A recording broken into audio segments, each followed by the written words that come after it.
오늘의 10분 말씀. 누가복음 8장 40절서부터 56절입니다.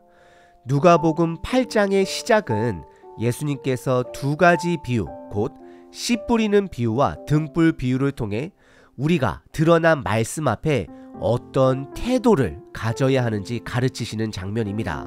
그리고 예수님께서 갈릴리 호수를 배 타고 건너가 거라사 지방으로 가시는 길에 풍랑이 일어나자 두려워하는 제자들에게 너희 믿음이 어디 있느냐라고 25절에서 말씀하시며 꾸짖으셨습니다.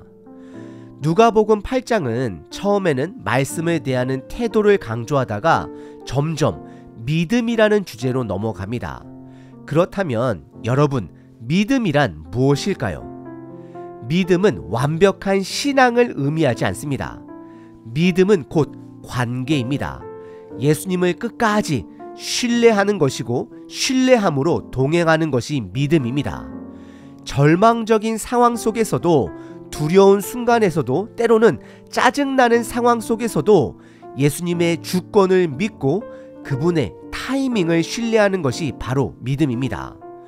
결국 내 삶의 주도권을 예수님께 내어드리는 것이, 그것이 믿음입니다. 그래서 믿음이 없이는 예수님과 동행할 수 없습니다.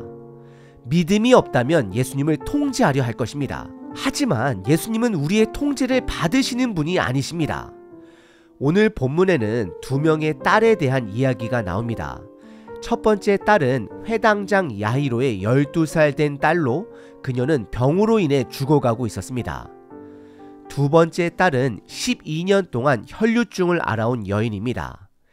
이 두 이야기에는 공통점이 있습니다. 먼저 예수님께서는 두 여인을 딸이라고 부르셨습니다. 왜 그럴까요?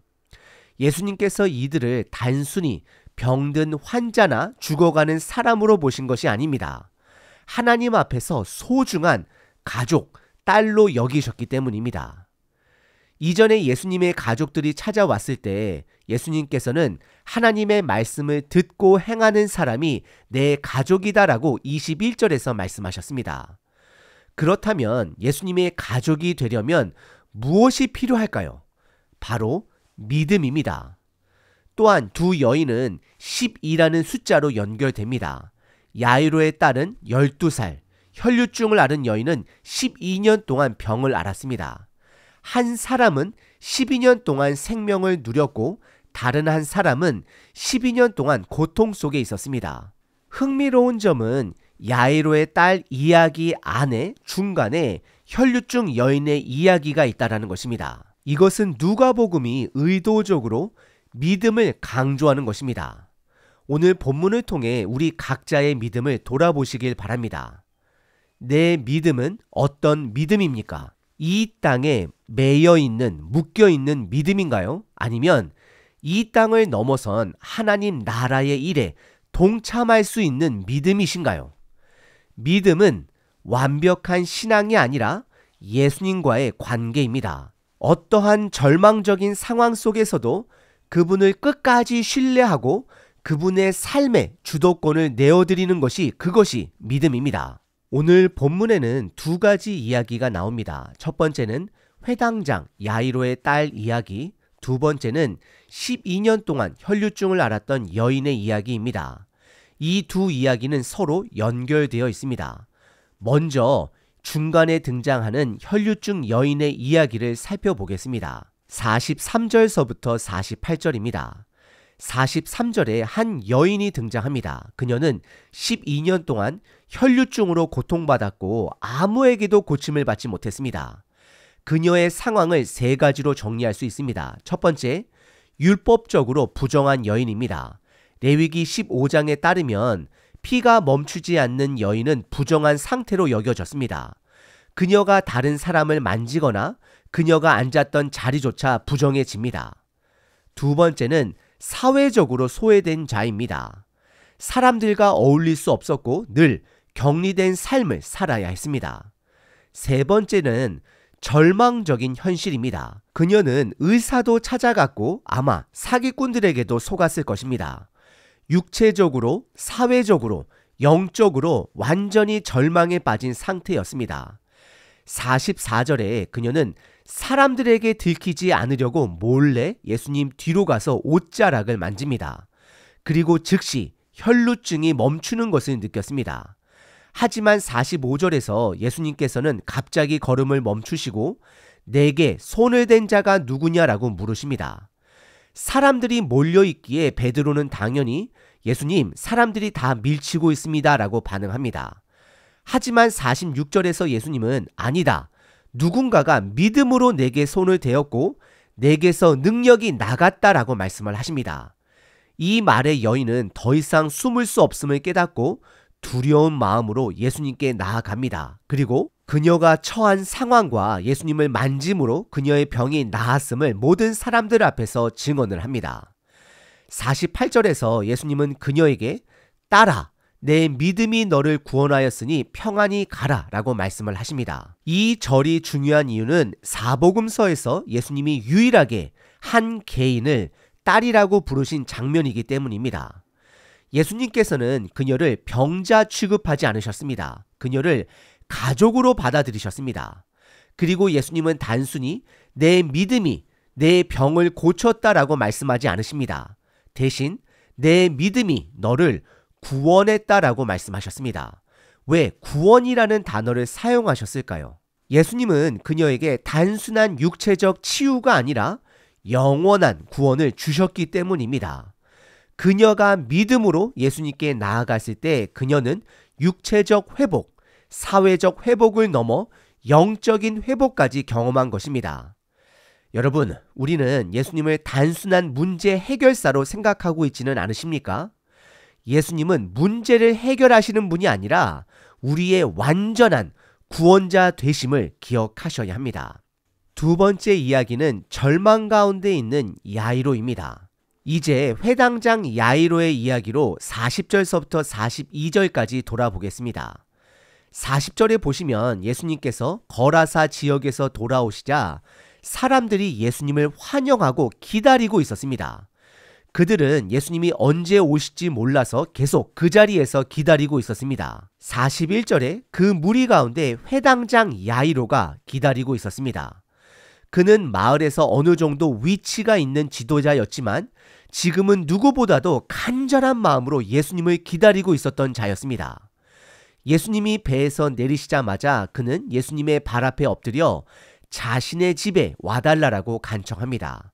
그 이유는 42절에 나와 있습니다.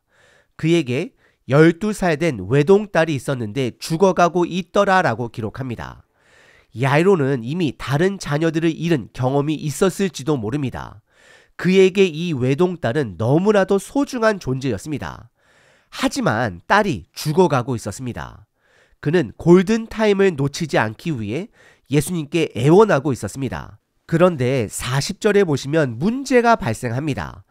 예수님이 야이로의 집으로 가시는 길에 혈류증 여인이 예수님을 붙잡아 시간을 지체하게 만든 것입니다. 야이로는 속으로 지금 시간이 중요한데 왜 이 여인 때문에 지체해야 하나라고 답답했을 것입니다. 그러던 중 49절에 예수님이 혈류증 여인에게 믿음에 대해 말을 이어가고 있을 때 야이로의 집에서 한 사람이 찾아와 말을 합니다. 당신의 딸이 죽었습니다. 선생님을 더 이상 괴롭게 하지 마십시오라고 말을 합니다. 야이로는 충격을 받았을 것입니다. 이미 늦었습니다. 혈류증 여인만 없었어도 예수님이 조금만 더 빨리 오셨더라면 그는 분노와 절망이 뒤섞인 복잡한 감정을 느꼈을 것입니다. 그러나 50절에서 예수님은 이렇게 말씀하십니다. 두려워하지 말고 믿기만 하라. 그리하면 내 딸이 구원을 얻으리라. 예수님은 치유가 아니라 구원을 강조하십니다. 그리고 믿음이 있어야 구원을 얻을 수 있음을 다시 한번 강조하십니다. 51절에서 예수님은 베드로, 요한, 야고보 이 세 제자와 아이의 부모 외에는 아무도 들어오지 못하게 하십니다. 예수님은 단순한 구경꾼들에게 집중하지 않으시고 믿음의 사람들에게 집중하십니다. 52절에 이미 장례식이 시작되었고 사람들은 고글하며 울고 있었습니다. 그러나 53절에 예수님은 울지 말라, 죽은 것이 아니라 잔다라고 말씀을 하십니다. 하지만 사람들은 예수님을 비웃습니다. 그러자 예수님은 아이의 손을 잡고 말씀하십니다. 54절입니다. 아이야, 일어나라.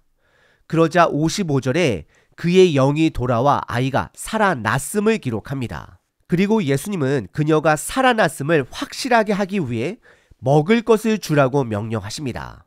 야이로는 처음부터 어느 정도 믿음이 있었습니다. 그러나 자신의 믿음이 흔들리는 상황을 경험했습니다. 그러나 예수님께서는 그의 믿음을 더욱 크게 하셨습니다. 여러분, 믿음은 문제 해결이 아니라 예수님과의 관계입니다. 예수님을 구원자로 믿고 끝까지 신뢰하는 믿음이 우리의 삶을 변화시킵니다. 여러분은 그런 믿음을 갖고 계십니까?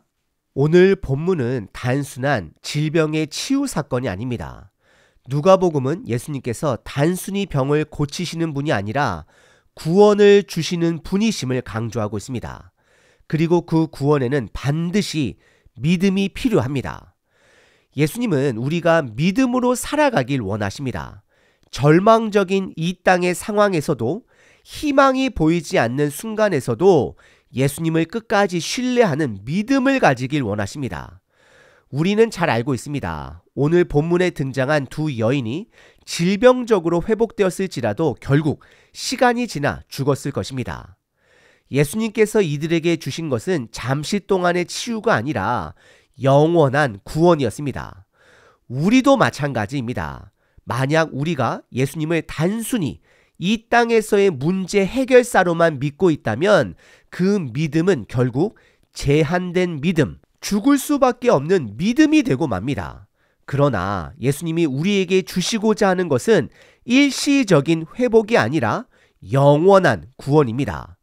그 구원의 완성은 예수님의 두 번째 오심, 다시 오심을 통해 이루어질 것입니다. 그 과정 속에서 우리는 큰 절망을 경험할 수도 있고 회복이 불가능하다고 느껴질 순간도 만날 수 있습니다. 하지만 우리가 붙들어야 할 믿음은 예수님의 때에 예수님의 방법으로 완성될 하나님의 나라를 신뢰하는 믿음입니다. 그것이 예수님께서 우리에게 원하시는 참된 믿음입니다. 그 믿음은 이 땅의 두려움을 극복하는 믿음입니다. 그 믿음은 절망을 뛰어넘는 믿음입니다. 그 믿음은 포기하지 않는 믿음입니다. 끝까지 예수님을 신뢰하는 믿음입니다. 결국 믿음은 예수님과의 관계입니다. 오늘 본문에서 예수님은 12년 동안 혈류증을 앓았던 여인에게 딸아라고 부르셨습니다. 예수님은 그녀가 믿음으로 예수님과 동행하길 원하셨습니다. 예수님은 우리가 하나님 나라의 일에 믿음으로 동참하길 원하십니다. 오늘 본문은 두 딸에 대한 이야기이지만 그 자리에 제자들도 함께 있었습니다. 예수님은 제자들에게 하나님의 나라의 일을 직접 보여주셨습니다. 앞으로 그들이 믿음으로 감당해야 할 일들을 미리 경험하게 하신 것입니다. 그렇다면 여러분의 믿음은 어떤 믿음입니까? 이 땅에 제한된 믿음입니까? 아니면 세상이 감당하지 못하는 하나님 나라에 속한 믿음입니까? 오늘 하루 어떤 절망 속에서도 죽음을 이기고 손을 내미시는 예수님의 권능을 신뢰하시길 바랍니다. 예수님의 주권을 믿고 그분의 타이밍을 신뢰하며 믿음으로 신실하게 그분과 동행하는 하루가 되시길 축복합니다. 갈라디아서 2장 20절 내가 그리스도와 함께 십자가에 못 박혔나니 그런즉 이제는 내가 사는 것이 아니요 오직 내 안에 그리스도께서 사시는 것이라. 이제 내가 육체 가운데 사는 것은 나를 사랑하사 나를 위하여 자기 자신을 버리신 하나님의 아들을 믿는 믿음 안에서 사는 것이라. 사랑의 하나님, 오늘 두 딸의 이야기를 통해 참된 믿음이 무엇인지 깨닫게 하시니 감사합니다. 혈류증을 앓았던 여인처럼 야이로처럼 절망적인 상황에서도 예수님을 끝까지 신뢰하는 믿음을 갖게 하소서. 눈에 보이는 현실이 아니라 주님의 권능과 주권을 믿는 믿음으로 살게 하시고 어떤 상황 속에서도 예수님의 타이밍을 신뢰하는 삶을 살게 하소서. 잠깐의 이 땅의 매인 회복이 아니라 영원한 구원을 바라보며 하나님 나라 일에 동참하는 참된 믿음의 사람이 되게 하소서. 오늘 하루도 어떤 두려움 속에서도 어떤 절망 속에서도 예수님의 손을 붙잡고 신실하게 동행하는 삶을 살아가게 하소서. 예수 그리스도의 이름으로 기도드립니다. 아멘. 항상 기뻐하라. 쉬지 말고 기도하라. 범사에 감사하라.